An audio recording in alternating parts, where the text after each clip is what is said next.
So yan mga banateros, mga kabiyaya, nandito tayo ngayon sa harap ng Senado. Ayan, makikita nyo. So ngayon, inagahan ko ng punta kasi alam ko na maaga rin yung maaga rin yung mga mangyayaring gulo dito mamaya kasi nga alam naman din natin na pipigilan ng mga anti-Duterte itong magaganap na hearing sa Blue Ribbon Committee na mapatungkol sa flood control scam. So ngayon, yung mga supporters po ng mga Duterte nandoon. Ayan, ang dami pong mga tent na nandun sila lahat. So mamaya dadaanan natin yan. Pero ngayon dito sa labas ng Senado, ito may papakita ko ganyan po. Malinis po dito. Walang walang mga tao at payapa pa ngayon, no? So ang sabi, alas 9 daw ang magiging hearing ng Blue Ribbon Committee. So ngayon payapa pa dito. Pero malamang sa malamang mamaya dagsa na yung mga tao dito, mga banateros, no? So punta tayo doon sa mga sa mga supporters ng mga Duterte. At tignan natin din yung nila. So marami nandun sila sa mga puno-puno yan. Pakita natin, no. So yan, nandiyan sila sa mga tent, sa mga puno-puno. So punta tayo rito. Oh, nandito yung mga poster nila nila Senator Bato de la Rosa. Yan, makikita nyo na daanan ng kotse. So hindi ko rin alam kung ano ba to. Yan, na-protect Senator Bato de la Rosa. Ito pala yung ibang mga supporters ng Oy, si Pastor. Hi, boss. Good morning. Ano na rito? Ano nang nangyari? Ito, tuloy pa rin ang pagbabantay natin dito sa Senado. Pawak nga. So yan, nandito si tama? Kuya Ben. Kuya Bench. So anong nangyari kanina? Yun nga, nakita natin na panood natin na bumaliktad, lumapit at pumasok si Senator Chis Escudero, ang hudas sa 13. At pilit nilang pinapalitan ng liderato dito sa Senado, pero ganun pa man labag pa rin sa Constitution yung ginawa nilang pagpalit ng liderato dahil 12 lang sila at hindi nila nabuo yung 13. So kahit elementary graduate, alam naman natin kung Totoo yan. tama o mali. So andito ang taong bayan, abangan natin mamaya 100% na dagsa ang ating mga kapatid na Pilipino. Kanina sa live na panood ko, kahit umuulan, puno dito Pag ganun. So ngayon nandiyan sila yung ibang mga supporters. Yun. Di kanina rin. O nga pala nung nakaraang araw pala, tama. Nung nakaraang araw. So kanina dami may mga nagpunta na rito ng mga supporters ng mga kaliwa. Alos araw-araw, nandun yung iba natutulog, mga pulakan doon sila. At halata naman na tayo dito, pag tayo ang nagtitipon dito, tayo hindi binabantayan ng mga pulis dahil kaparte tayo ng mga pulis sa pagbabantay pag nagrarally yung mga kaliwa. Pero hindi naman sila nanggugulo. Anong ginagawa nila? Kasundo naman namin actually kasi bilang isang Muslim, may marami ako nakikitang mga kapwa kong Muslim dyan na kanina pinagsasabihan ko ng utang na loob kay Duterte kasi nung panahon ni Duterte ay doon lamang namin nakuha yung pagmamahal ng isang presidente na buo. So kanina, Kauna-unahang presidente yan na galing Mindanao. yes, sabi naman ng mga kapatid kong Muslim ay tinanggap lang nila yung pera, pero pagkatapos nila tanggapin yung pera, iuwi din sila agad.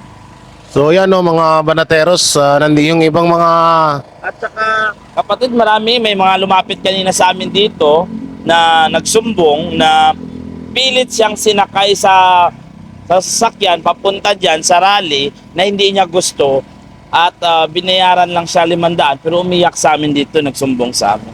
kanina may napanood ako sa Facebook, di ko alam kung kahapon yun o kanina, na babae na naka-white. So pag naka-white, 'di ba? Ano 'yan? Isa 'yan sa mga kasamahan ng mga pulahan or mga dilawan. Ang sabi niya, hindi niya rin daw alam kasi nga bigla nga daw lang silang hinila. Yes, ganun din ang sumbong kanina dito sa amin na pilit siyang sinakay sa sasakyan, hindi niya alam na sa rally pala siya pupunta.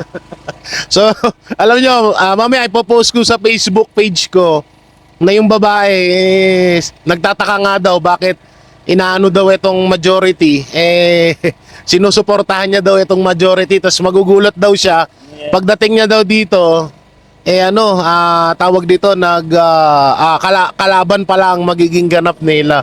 Yung mga Itong mapagmalaki ko naman sa ating mga kasamahan ay ito ay tunay na maka-Pilipino kasi halata naman na kami dito ni Singkong Luling, hindi kami binabayaran ng kung sino mang politiko dahil ang pinaglalaban namin dito, demokrasya at kalayaan ng ating bayan laban sa nanggigipit na administrasyon ngayon.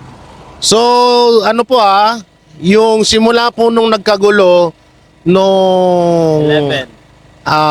kay Senator Bato. Yes, until now. Andito na po sila hanggang ngayon. So, grabe, talagang masasabi niyo. Ito talaga yung masasabing wala talagang walang, alam mo yun, yung, kasi kung, ayun, organic, kasi kung katulad niya, yung sa iba, tingnan mo, nakikita nyo naman sa mga video namin, katulad nung inaresto si Senator, aaresto yung Senator Bato de la Rosa, di ba? Pagtapos pumunta rito, bigla na nag-aalisan.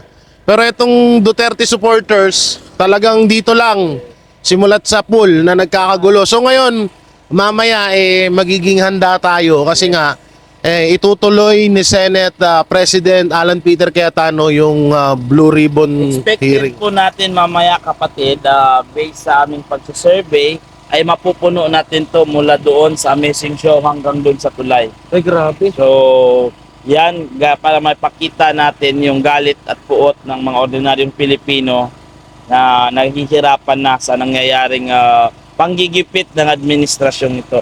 Kaya mapapansin mo yung mga makakaliwa, kung hindi sila bayad, bakit hanggang 2 oras lang everyday ang kanilang pagtitipon? So hanggang 2 oras lang ang bayad sa kanila. At saka ang daming viral video nila ngayon na yung mga kasama nila, sila nilalaglag din sila na kesyo binayaran. Kung maganda lang, wala na nakakuha, kahapon, nagsuntukan sila doon. Sila bakit? Kasi hindi ibinigay nung kasama niya yung binayad sa kanyang 500. So nag-wrestling sila doon kahapon sa harap ng Amazing Show, nanood kami. Dahil nagkaunsehan doon sa bayaran. So sila na rin pala nag-aaway-away dito, no? Yung mga supporters ng mga dilawan, mga pinklawan, tsaka pulangaw kung tawagin. Tawag ko kasi dyan sa pulahan, mga pulangaw. Yun, no? So yan si brother Bench na ngayon makikita natin, hingganon mo Bin, yung mga kasamahan din natin na Duterte supporters. Buti ka mo ngayon may tent, no? At may permit naman po. Yung pa pala yun, no? May Every week po tayo nag-submit ng permit ng iba-ibang group, pero nare-receive naman nila pero hindi po tayo binibigyan ng response. So alam naman po natin based sa local government code that pag hindi po sila nag-object doon sa ating sinumiti sa kanila within 3 days is considered as yes. So pinapaintulutan kami ng mga kapulisan, mapapansin nyo po, kahit na ito, malinis to mamaya, hindi tulad ng pinagralihan ng... Ayan, doon, sobrang kalat doon. Grabe, punong-puno ng basura doon, mga banateros, mga kabiyaya. Hindi pa po naglinis ang mga kasamahan namin yan. Pero dito yun, sa kabila, wala na, malinis na doon, malinis na doon. Dito, medyo may kalat pang konti, pero wawalisin din niya. Yan yung pinagkaiba ng Duterte supporters at yung mga bayaran ng mga supporters ng mga makakaliwa.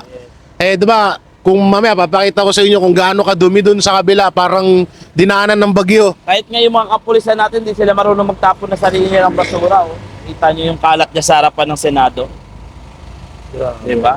Pero kami dito, very organized kami, kaya kahit papano, pinapaintulutan kami dito.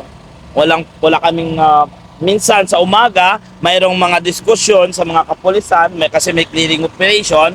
Pero ang usapan namin palagi give and take lang. Papayag kami, pero make it sure na before 3 p.m. may balik namin lahat ng gamit namin kasi mag-uumpisa ang programa namin. Brother, baka may gusto ko sabihin sa mga kababayan natin, i-upload ko to ngayon mismo. Sa ating mga kababayan na nagmamahal sa ating inang bayan, wag na po nating hantayin na lumugmok ang ating bayan. Habang may panahon pa, pumunta kayo dito, makiisa kayo, sabay-sabay nating harapin ang problema ng bayan natin. Sama-sama tayo, magkaisa, magmahalan bilang Pilipino. Pumunta po kayo dito sa harapan ng Senado at tapusin natin ang laban na to na magkasama tayo. Yun, no? So yun, maraming salamat kay Brother Bench. Isa po rin po sa kapatid natin ng mga Islam, mga Muslim. So may mga nababalitaan tayo through social media.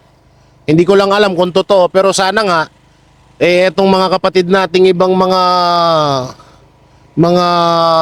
kapatid natin ibang mga Muslim nanggagalaiti na sa nangyayari kasi talagang pinapamukha po sa atin ng Senado, lalong-lalo na ng minority, na ayaw talaga nilang pag-usapan yung issue sa flood control scam. So ngayon hindi naman po pwede 'yun, 'di ba?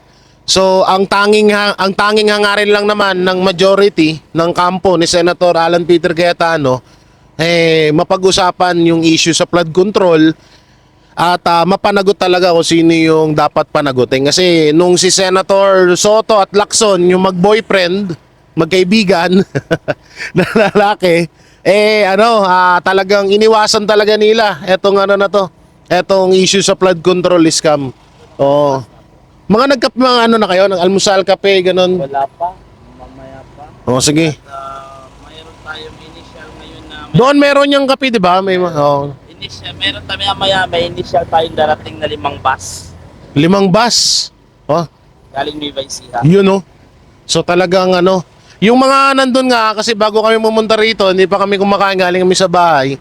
Sabi nila, nagpe-prepare sila doon kasi talagang balita nila na halos mapupuno daw talaga to. Yes. Etong na to, Kasi, etong daanan na to. may isang religious group tayo na nanindigan para protektahan ng ating doseng senador. Yun. Mukhang sana nga dito na to magtapos. Kasi sobra na tong nangyayari sa bayan natin, no. So yun, mamaya ulit mga banateros, mga kabiyaya. So yun mga banateros, no. At yun, salamat kay Brother Besh, di ko tukoy kung ano yung tamang bigkas, pero isa po yan sa mga kapatid nating Muslim at isa sa mga Duterte supporters na talagang hindi umalis dito sa Senado.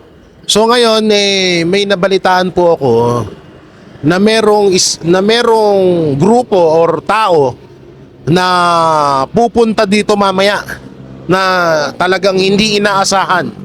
So kapag gano'n na sinabi na hindi inaasahan na pupunta dito sa Senado para suportahan ng mga senador na patuloy na ginigipit ng administrasyong Marcos, papasok agad sa isip natin baka si Vice President Sara Duterte na ito, no, etong pupunta dito sa Senado. So sana nga, at baka ito na rin yung time para tapusin na etong paghihirap ng bawat Pilipino dahil dito sa administrasyong Marcos, dahil dito sa pagiging kawatan or pagdami ng mga magnanakaw, mga buhaya na kumakamkam sa pera ng taong bayan. So grabe, no, mamaya daw mapupuno daw etong kalsada na ito. At dahil may mga darating, hindi ko alam kung sino tong mga ito ba relihiyon, wala naman din sinabi sa atin, pero may mga darating na nasusuporta dito sa mga senador. So ngayon payapa pa dito ngayon, wala pang nangyayaring pag-rally or pagkilos at nagpapahinga pa din yung mga supporters ng mga Duterte. Yung mga supporters naman po ng mga makakaliwa at mga pulangaw nandun ho sa dulo, doon sa taas. So nandun ho lahat, doon din natutulog At yung iba naman kada 2 hours lang daw, yan, nakita naman natin sa interview natin, 2 hours lang daw ang tinatagal sa rally, tapos aalis din agad. So ibig sabihin, parang siguro yun ang usapan sa kontrata nila, kasi alam naman natin ng mga bayaran niyang ng mga sinasama nila dito, no? So iilan lang talaga yung lehitimong katulad yan, napapanood na natin sa iba't ibang social media na binabayaran sila na hindi nga nila alam, no? Hindi nila alam na dito pala sila pupunta, dito sila dadalhin. Meron nga kanina, diba, sinabi na sa interview, sabi ni brother, may umiiyak na supporters ng mga makakaliwa dahil hindi niya daw alam na dito pala siya dadalhin, at nagkasakitan daw, no? Nagkasakitan daw itong mga supporters ng mga ng mga tawag dito, ng mga supporters ng mga makakaliwa. Ito yung mga dilawan, pinklawan at mga loyalista or tinatawag na pulangaw, no? Sila na nagkakasakitan. Siguro hindi nagkaayos sa bigayan, sa pera, sa pasahod sa kanila, kaya siguro nag-aaway-away na lang. So hindi tayo uuwi, bali dumating po kami dito alas 3 ng madaling araw. So hanggang mamaya na ho tayo. May mga baon naman na tayong damit. At pag hindi maaga natapos etong gulo sa Senado, ay baka hanggang mamayang gabi ho tayo dito,